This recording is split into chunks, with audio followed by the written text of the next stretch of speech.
dalam sini kita kasih IoT. Apa tuh IoT? IoT itu Internet of Things. Jadi dia 180 juta lah mungkin. 180 Dari sampai 180. 200 Sampai 200 lah. Iya. itu berpengaruh tuh. Dulu pernah jualan juga ke Cerita apa tuh, almarhum Om Bob Sadino. Beliau kan halo teman-teman, jumpa lagi dengan gue di channel Angka TV. Kali ini gue ada kedatangan senior gue di dunia laundry, Om Edo. Ya. Apa kabar Om Edo? Baik bro. Silakan perkenalkan diri dulu. Ya, nama gue Edo. Gue dari Rewash Laundry, Smart Laundry ya. Smart Laundry. Rewash Smart Laundry. Nggak tahu nih hari ini gue diwawancara sama diajak ngobrol sama si Om Denny. Kita bakal ngobrol-ngobrol gimana Oke, perjalanannya ngebangun Rewash Om ya. Siap. Om, pertanyaan pertama, apa sih yang melatar belakangi menjalani usaha? Latar belakang yang menjalani usaha sebenarnya dulu emang udah agak cocok gue di kantor. Nggak cocok ya? Nggak, jadi gue dulu waktu kuliah kan di UGM di Jogja. Oke. Terus udah bisnis industri kreatif ya, gue bikin acara musik, bikin radio. Tahun berapa tuh? 2006 2007 lah gitu. Belum lulus kuliah? Belum. Belum. Nah gue lama di situ gitu kan. Jadi musik, radio, bikin podcast gitu kan. Terus Podcast. bikin belum podcast. rame tuh Om. Belum. 2006 2007. Belum ada, kita bikin podcast pertama kali ya dulu ya di Oke. Indonesia waktu Tema itu. musik ya? Musik. Terus gue lama di situ. Terus lulus kuliah gue 2008 2009. 2009 lah. 2009 terus gue Jadi masih sedikit deket nih angkatannya. Gue lulus 2006. ya jadi 2009 gue akhirnya ketemu satu formulator gitu. Formulator. Udah gue langsung bisnis. Ya udah gue akhirnya bikin deterjen. Oke, sabun jadi dari apa tadi musik, podcast, radio. Akhirnya gue ke sabun. Akhirnya Terus, ke sabun. Mungkin karena gue suka bersih dulu ya. Oh, latar belakangnya Gue suka bersih kayak ada yang nggak beres lah kalau nggak bersih. kalau nggak bersih tuh gue. Tapi sorry, bersih-bersihnya rajin juga. Ya gue suka ngelihat, jadi gini, gue tuh kalau di rumah gue mencong dikit gue rewel. Ada istilahnya tuh apa ya? OCD Iya, gitu kayak lah. gitulah ya. Itu gue ketemu formulator ya. Formulator, Formulator. bikin. Terus gue bikin sabun, Oh, sampai akhirnya bikin si Rewash bikin ini. Rewash gitu. Dulu gue bikin pabrik udah. Tapi 2011 lah gue baru mulai. Rewash berdiri mulai Rewash dari idenya dari 2014. idenya 2014. Udah lama banget Udah sih lama idenya. banget. Cuman waktu itu idenya Rewash ya sebenarnya supply dari bikin sabun, deterjen, marketnya laundry, Ramah lingkungan. ramah lingkungan gitu. Karena waktu itu kita pikir yang mencemari lingkungan banyak juga dari laundry kan. Benar. Akhirnya, dan ada kurang lebih 50.000 laundry di Indonesia. 50.000. Jadi ada banyak banget dan itu pencemaran lingkungannya besar. Akhirnya kita bikin deterjen yang ramah Ramah lingkungan. lingkungan. Ramah lingkungan tuh salah satunya nggak ada busa. Oh gitu. Salah satu ininya apa efeknya. Oh teman-teman ya, jadi nggak selalu sabun yang bersih itu busanya banyak. Jadi itu busa banyak kalau nggak salah mitos ya Om ya. Mitos. Maksudnya boleh-boleh aja busa, Ya, bisa tapi sih. bukan ukuran Bisa. sabun bersih ya. Bukan. Oke. Jadi kita bikin, terus gue supply itu Ke ke laundry. laundry. Dan Rewash adalah salah satu yang menurut gue adalah karena gue jual ke laundry. Jadi gue tuh pengen bikin sabun yang emang memudahkan si laundry ini gitu. Jadi misalkan nyuci itu 45 menit. Ya. Nah, dalam 45 menit gimana sabun ini tuh bersih tanpa harus lu sikat. Oh gitu, sabun bersih tanpa disikat. Jadi akhirnya gue bikin Rewash. Itu emang diperuntukkan masuk mesin Om? Iya, masuk mesin. Masuk mesin. Jadi karena gue ngeliat kan misalkan ya selain masalah dampak lingkungannya ya. Jadi gue sering ngeliat tuh kotor banget masuk mesin cuci. Dengan Ini gimana sabun. bersihnya nih gitu kan? Karena satu mesin cuci kan ada 10 sampai 15 pakaian kan. Ya. Nah, itu kekhawatiran gue. Oh gitu. Cuman kalau gue tawarin Rewash ke laundry biasa, emang mahal. Mahal, oke. Menurut gue mahal. Gitu. Ya dibandingkan dia beli deterjen curah. Ya. Akhirnya ini kita pakai di laundry sendiri. Oh gitu ya. Jadi akhirnya awalnya bikin Rewash deterjen ramah lingkungan. Iya. Kemudian bangun lagi Rewash. Salah satunya untuk distribusikan si sabun buatan Om itu sendiri. Betul. Kalau boleh tahu Om, rata-rata tiap cabang tuh berapa kilo atau berapa lot ya sehari? Kita cuma ada 3 stack mesin. Stack mesin, oke. 3 stack mesin. Satu stack mesin itu bisa berapa ya? Bisa 20 lah. 20 lot. 20 lot sehari. Satu lotnya 7 kilo. Satu lotnya 7 kilo. Harganya macam-macam dari 30.000 sampai 40.000. Oke. 20.000 sampai 20 sampai 30 lot per sehari. Teman-teman hitung sendiri ya. Om, ya, Rewash ini di franchise-kan ya? Iya, kita buka. Kalau ada yang berminat gitu, kalau boleh tahu berapa sih biaya yang mereka harus keluarkan Om? Biayanya itu yang harus disiapin itu sebenarnya kalau tempat dia bayar sendiri ya. Di luar tempat berarti? Di luar tempat nih, ekskul tempat itu kurang lebih gua ada satu paket gitu kan. Iya. Paket langsung jalan lah gitu. Oke. Nah itu dari mulai ada minimum gue 3 unit stack. 3 unit stack tuh berarti 6 mesin. Jadi ada 3 unit stack, terus ada nanti kita lihat kan. Boleh ya? Nah, nanti lihat. Jadi teman-teman lokasinya berapa ya nih? Kita sekitar 10 meter dari sini nih. Nanti kita boleh main-main ya Om ya. Bisa. Oke.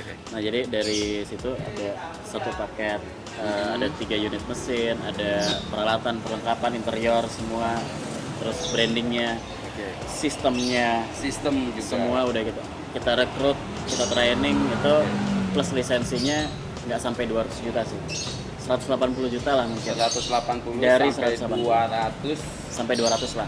Kita bisa bikin laundry Rewash dengan periode berapa tahun Om? Periode lisensinya 3 tahun. Lisensinya boleh pakai 3 tahun. 3 tahun. Nanti setelah 3 tahun mau perpanjang sih terserah. Ya. Konsep Rewash, konsep laundry-nya tuh seperti apa tuh Om?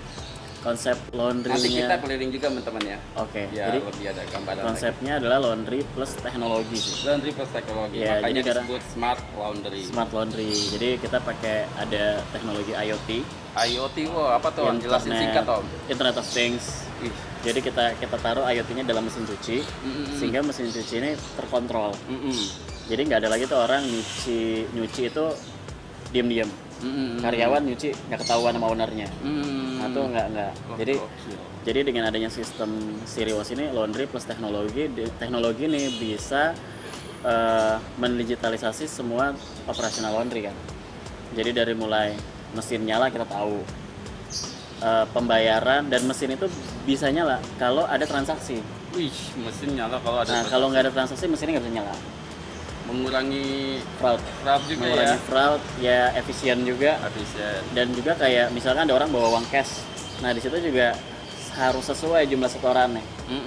Karena virtual account itu muncul dari angka yang ada di sistem.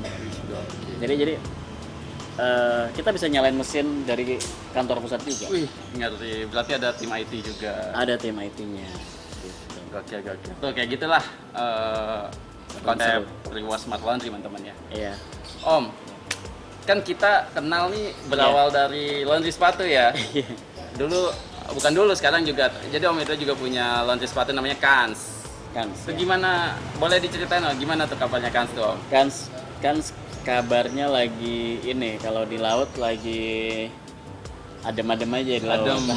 Badai tenang gitu. Jalannya juga adem. Iya. Ada di FX ya. Kan ada di FX. Awalnya Jogja ya.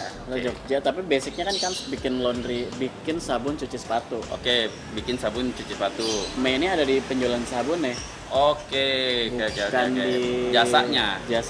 Kalau jasanya bisa ke Rewash juga. Ya, sekarang akhirnya kita alihin ke Rewash gitu. Maksudnya jasa tuh gue lebih fokus di Rewash. Karena di Rewash ada semuanya. Ada pakaian, sepatu juga. Dan ada timnya juga gitu. Ada untuk kan kayaknya cuma tim produk sih. Ya. Apa? Saat lulus kuliah, apa langsung menjadi entrepreneur atau pernah nyoba yang lain-lain misalnya ngantor gitu? Nggak pernah.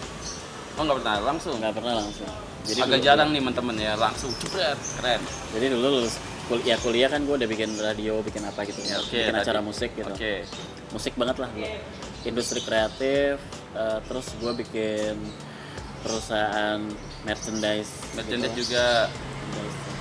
Kliennya kantor kliennya tuh kayak ya kayak ada Metro, BCA gitu sempet sih gue kerjain segala macam desainnya apa gitu sampai akhirnya gue laundry ya, sabun baru laundry, bikin pabrik baru rewash gitu. Oke. Om, waktu ini biasa terjadi juga nih Om. Iya. Waktu ingin memulai usaha, ada nggak sih penolakan atau kekhawatiran dari keluarga atau orang-orang terdekat nih ketika mau memutuskan menjadi entrepreneur? Ada pasti lah ya. Jadi dulu waktu baru mulai 2011 kalau sabun ya. Kalau sabun 2011. Ya waktu gua awal mulai langsung bisnis juga bokap juga udah marah-marah kan. Bokap. Iya, nggak sesuai ekspektasi beliau lah ya. Nih lu dari UGM tapi kok jualan sabun gitu, door to door lagi gitu kan. Door to door dulu, gokil. Beneran door to door, beneran. Oh teman ya. Awalnya Om Edo door to door jualan sabun. Gua ketok-ketok rumah gitu kan. Gitu, oke. Kayak ya panjang. Kalau sosmed gimana Om? Nah dulu nggak sebegitunya. Nggak, iya ada lah tapi ada sih. Ada. Tetap tapi door to door perlu ya. Iya, dan yang gue door to door dari dulu sampai sekarang masih jadi klien gue. Wih, gokil. Ada yang jadi ketua umum. Itu kan hasil dari ini tuh. Maksudnya laundry asosiasi. Ya? Asosiasi. Itu hasil dari gue door to door. Oh gitu. Masih jadi klien karena dulu kita emang door to door gitu jualan. Gokil. Om Edo ketemu salah satu klien atau customernya dari door to door dan beliau orang cukup berpengaruh Om ya? Iya. Cukup berpengaruh tuh. Dulu pernah jualan juga ke Om Bob dulu. Om Bob. Ada cerita apa tuh? Almarhum Om Bob Sadino. Beliau kan entrepreneur sukses banget juga lah ya. Iya, dari dulu gue partner gue mungkin dia pernah kenal kali entah di seminar atau apa, terus ditawarin sabun kan, terus bilang Om nih ada sabun nih bagus gitu kan, terus sabun apa bisa nyuburin tanaman kata teman. Terus beliau bilang apa? Goblok katanya, mana ada sabun nyuburin tanaman gitu. Saya ahli pertanian ya katanya. Akhirnya kita ganti bahasanya. Oh iya. Dulu kan bahasa marketing kan, waktu gue jualan pakai plastik polos tuh tulisannya Super 45 menyuburkan tanaman. Iya. Deterjen menyuburkan tanaman. Akhirnya kita ganti. Menjadi aman untuk tanaman. Akhirnya ya kita ganti. Masukan dari Om Bob Sadino. Emang kalau gue denger konotasinya jadi kayak sabun itu buat nyuburin, padahal itu kan kelebihannya si sabun ya. Nanti konotasinya marketing kan lo kadang agak-agak sedikit-sedikit dulu lah ya, sedikit-sedikit. Apa konotasinya bisa ambigu, multitafsir. Ya marketing gitu, kebutuhannya kan gitu. Terus dia ngomong apa lagi waktu itu ya? Ya macam-macam sih. Dia kan pasti jatuh bangunnya banyak tuh. Iya, terus dia tanya. Masukan juga Om. Ada tanya waktu itu udah bangkrut atau belum? Bangkrut. Ya belum, orang baru mulai gitu. Terus kata dia nggak bisa naik ke langit ketujuh dong kata dia gitu. Oh iya. Nggak ngerti maksudnya, cuman lama-lama mulai paham. Mulai paham. Teman-teman tuh. Om Edo ketemu sama Om Bob Sadino dan ditanya almarhum. Kemcik ya beliau ya. Beliau nanya udah bangkrut atau belum, katanya kalau belum berarti belum bisa ke langit 7. Nah, kira-kira paham lah teman-teman maksud itu ya. Keren. Iya. Om, selama menjadi entrepreneur, apa tantangan terberat yang pernah dialamin? Tantangannya macam-macam sih. Tantangan terberat adalah kendalanya saat mau mengembangkan. Karena kalau memulai, gua rasa hampir semua orang bisa mulai bisnis. Tantangan terberat adalah saat mengembangkan. Ya, lo bertahan lalu lo mengembangkan. Itu emang PR kan. Itu ininya. PR-nya. Proses melewati itu bisa dibilang lama Om ya. Banyak. Dan itu agak sulit. Jadi kayak Om Edo kalau bisa dibilang bisa menikmati gitu.